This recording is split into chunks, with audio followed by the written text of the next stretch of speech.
Hi hello నమస్తే welcome to Panchatantra TV. నేను మీ Kavya. Super star Rajinikanth హీరోగా నటించిన లేటెస్ట్ మూవీ కూలీ నిన్న ప్రపంచవ్యాప్తంగా కని విని ఎరుగని రేంజ్లో భారీ అంచనాల నడుమ విడుదలై మొదటి ఆట నుండే కాస్త డివైడ్ టాక్ని సొంతం చేసుకున్న సంగతి మనకి తెలుసు.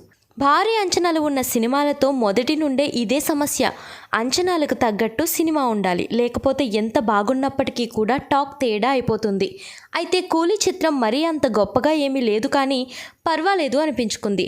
ఈ మాత్రం ఉంటే చాలు బాక్స్ ఆఫీస్ రికార్డ్స్ బ్లాస్ట్ అవుతాయి అనే నమ్మకాన్ని మాత్రం అందించింది. ఆ నమ్మకాన్ని నిజం చేస్తూ ఈ చిత్రం మొదటి రోజే సెన్సేషనల్ గ్రాస్ కలెక్షన్స్ను నమోదు చేసుకుంది.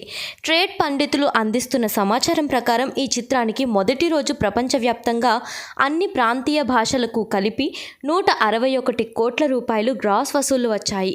కేవలం కర్ణాటక ప్రాంతం నుండే ఈ చిత్రానికి మొదటి రోజు 14 కోట్ల 20 లక్షల రూపాయల గ్రాస్ వసూళ్లు వచ్చాయి.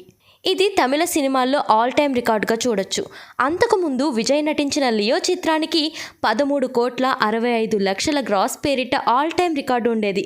ఇక తమిళనాడు ప్రాంతం విషయానికి వస్తే మొదటి రోజు దాదాపు 32 కోట్ల రూపాయల గ్రాస్ వసూళ్లను రాబట్టిన ఈ సినిమా ఆల్ టైమ్ టాప్ 3 గ్రాసర్స్గా నిలిచింది. మొదటి 2 స్థానాల్లో విజయ్, బీస్ట్, లియో చిత్రాలు ఉన్నాయి. ఇక తెలుగు రాష్ట్రాల్లో అయితే దాదాపుగా 28 కోట్ల రూపాయల గ్రాస్ వసూళ్లను రాబట్టింది అంటున్నారు.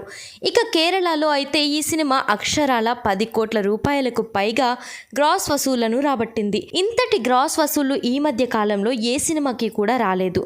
అలా ఇండియా వైడ్గా ఈ చిత్రానికి అన్ని ప్రాంతాల నుండి వచ్చిన గ్రాస్ వసూళ్లు దాదాపుగా 83 కోట్ల 65 లక్షల రూపాయల గ్రాస్ వసూళ్లు వచ్చాయి. ఇక ఓవర్సీస్ సంగతి సరే, అసలే రజనీకాంత్ ఓవర్సీస్ బాక్స్ ఆఫీస్ వద్ద యమకింకరుడు లాంటివాడు. ఇక ఈ రేంజ్ కాంబినేషన్కి పర్వాలేదు అనిపించే రేంజ్ టాక్ వస్తే ఎలాంటి వసూళ్లు వస్తాయని మనమంతా ఊహించామో అలాంటి వసూళ్లే వచ్చాయి.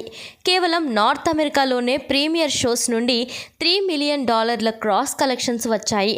మిగిలిన ఓవర్సీస్ ప్రాంతాల్లో $5 మిలియన్ గ్రాస్ వసూళ్లు రాగా, ఓవరాల్ ఈ చిత్రానికి మొదటి రోజు ఓవర్సీస్లో $8 మిలియన్ గ్రాస్ వసూళ్లు వచ్చాయి. ఇండియన్ కరెన్సీలో చూస్తే 70 కోట్ల రూపాయలకు పైమాటే. అలా ఈ చిత్రానికి వరల్డ్ వైడ్గా 161 కోట్ల రూపాయల గ్రాస్ వసూళ్లు వచ్చాయి.